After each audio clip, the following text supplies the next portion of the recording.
Nobody expected Jimin to say this. Not the other members, not the crew, not even the director who had been filming them for months. It happened at a dinner table. No cameras pointed directly at him, no questions asked, no script, no instructions, just 7 people sitting together, eating, talking the way people do when they have finally stopped pretending everything needs to be perfect. And then Jimin said it.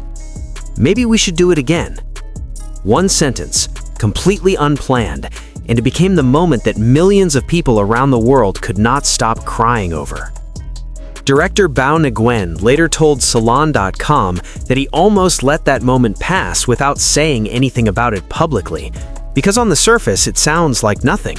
It sounds like a casual suggestion you would hear at any dinner table, anywhere in the world. But Nguyen said it was one of the most emotionally heavy moments he witnessed during the entire filming process.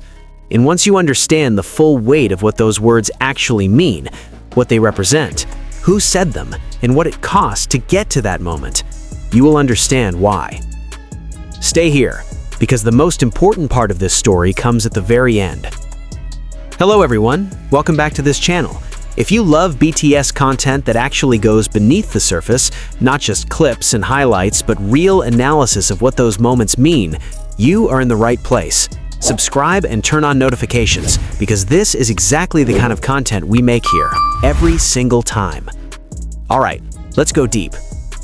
March 27th, 2026, Netflix releases BTS The Return, a feature-length documentary following all 7 members of BTS through their journey back to music after nearly 4 years away. The hiatus began in 2022, when BTS announced they would be stepping back from group activities so each member could fulfill South Korea's mandatory military service requirement. Jin enlisted first in December 2022. Over the following years, the other members followed one by one. Jimin and Jungkook were the last to complete their service, finishing in June 2025. Nearly 3 years. 3 years during which they could not live together, could not make music together, could not be BTS, the full version of BTS, all 7 of them, together. The documentary was directed by Bao Nguyen, a Vietnamese-American filmmaker whose previous work includes The Stringer and The Greatest Night in Pop, the acclaimed documentary about the making of the charity single We Are the World. Nguyen brought to this project the same quality that defined his earlier work, an ability to find the most human moments inside the largest stories. And what he found inside the BTS story was something that surprised even him. After all 7 members completed their military service, they gathered in Los Angeles in the summer of 2025. The plan was to spend 2 months there together, living in one house, working on what would become their 5th studio album, Are You Wrong? RM described the experience to GQ in the group's first joint interview since announcing their hiatus. The schedule was structured and demanding. 6 days a week, he said, like businessmen. Mornings for physical training. After lunch, they would head to the studio and write and record until evening. The whole thing felt like being trainees again, RM said, except this time they arrived with years of stadium tours and billions of streams behind them. But in between the structured hours, in the gaps between sessions and meals and late-night conversations, that is where the real story lived. And Bao Nguyen's camera was there for all of it. Not intrusively, not aggressively. Nguyen described his approach at a press conference in Seoul as one of deliberate patience. His team minimized handheld cameras. They found corners of rooms where they could set up a stationary tripod and simply wait. The goal was to let BTS forget, as much as possible, that the camera was there at all. And it worked. Because what the camera captured during those 2 months was not a polished, carefully managed version of BTS. It was the real thing. Arguments about songs that were not working, laughter over nothing in particular, moments of doubt, moments of pride, and one dinner table conversation that nobody planned for. The scene itself is simple. All 7 members are at a table together. The meal is underway. The conversation flows the way it does between people who know each other so well that silence is just as comfortable as words. There is no dramatic build-up. There is no orchestral music swelling underneath. Just the sounds of a shared meal and the kind of talk that comes naturally when everyone in the room has already dropped their guard. And at some point, the exact context not announced, not staged, Jimin says it. "It was so great living together again. Maybe we should do it again." The sentence arrives with no ceremony, no pause before it for effect, no look at the camera, just Jimin at a table saying what he is thinking. And it lands like a weight. Not because it is dramatic, but precisely because it is not. Bao Nguyen, speaking to Salon.com after the documentary's release, put it this way: "You take those little statements for granted, but they do hold so much weight because of how long these members have been together." He added something even more telling in a separate interview. The moment when Jimin says, "It was so great living together again, maybe we should do it again." You take those little statements for granted, but they do hold so much weight because of how long these members have been together. It's not just about the creative process, they've really seen each other grow.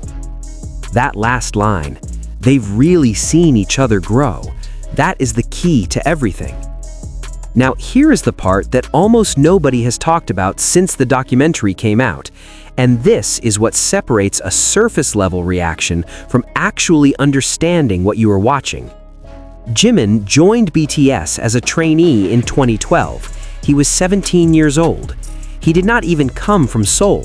He came from Busan, a port city in the south of Korea, where he had been studying contemporary dance at the Busan High School of Arts.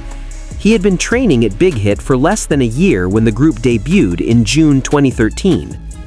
That means that almost everything Jimin has experienced as an adult, the growth, the pressure, the achievements, the failures, the reinventions, the moments of deep doubt and extraordinary triumph, he has experienced inside the orbit of these 6 other people. He became an adult with them. He became a performer with them. He became the version of himself that the world knows, the one who stands at the center of a stage and makes 50,000 people feel something they cannot name with them watching and being watched in return. And then, for nearly 3 years, that was gone. Not permanently, not because of conflict or distance or choice, but gone nonetheless. Each member navigating their own experience of military service, their own solo work, their own version of time passing without the others in the room.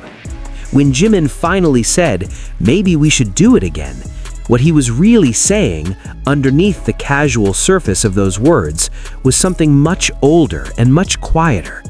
"I missed this. I missed all of you, and I did not realize quite how much until right now, sitting at this table, feeling what it feels like when all of it is back." But wait, because there is something else here that is even more rarely discussed. Jimin is not the member of BTS who is most known for speaking openly about his feelings on camera. He expresses himself most naturally through movement, through music, through the kind of presence on stage that does not require words at all. When it comes to verbal emotional disclosure, especially in informal settings, he tends toward restraint. That restraint is not coldness. Anyone who has followed BTS for long enough knows that Jimin's emotional depth is immense. But it expresses itself in specific ways, in the way he dances, in the songs he chooses to write, in the small gestures, a hand on someone's shoulder, a laugh at exactly the right moment, that communicate everything without saying anything. So when Jimin does speak, when words come out in the way they did at that dinner table, unguarded and unplanned, those words carry a particular kind of weight, because they did not come from performance, they did not come from preparation. They came from somewhere so genuine that even Jimin himself probably did not decide to say them before they were already out. That is what Bao Nguyen recognized in the room.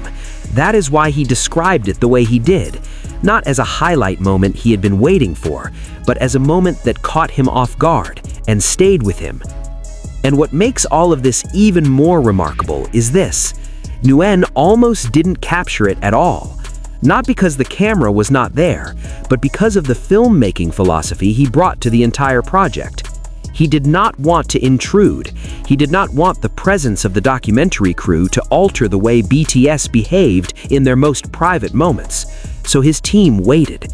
They sat still. They let life happen around them rather than chasing it. And life, in the form of one quiet sentence from Jimin at a dinner table, came to them. Now let's talk about why this matters beyond the moment itself.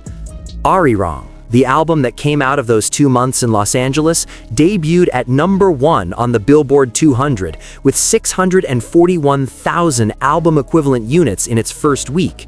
Swim, its lead single, went straight to #1 on the Billboard Hot 100. The comeback concert at Gwanghwamun Square in Seoul drew an estimated 260,000 people and was watched by 18.4 million viewers globally on Netflix. The world tour that followed sold out virtually every show within hours of tickets going on sale. By every measurable standard, this comeback was one of the most successful moments in the history of recorded music. But none of that, not the chart positions, not the viewership numbers, not the sold-out stadiums, none of that is what people are still talking about weeks later. What they are talking about is a man at a dinner table saying, "Maybe we should do it again." And that tells you something important, not just about BTS, but about what people are actually looking for when they follow an artist, what they are actually hungry for when they invest years of their attention and emotion into someone's story. They are not looking for perfection. They are not looking for dominance or triumph or record-breaking statistics. They are looking for truth.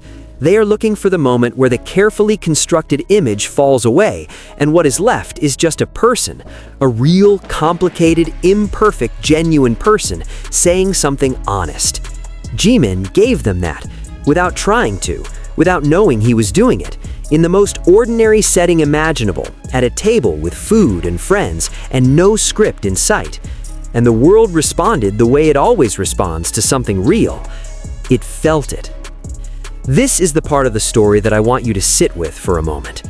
BTS have been described over the years in every superlative the music industry has available.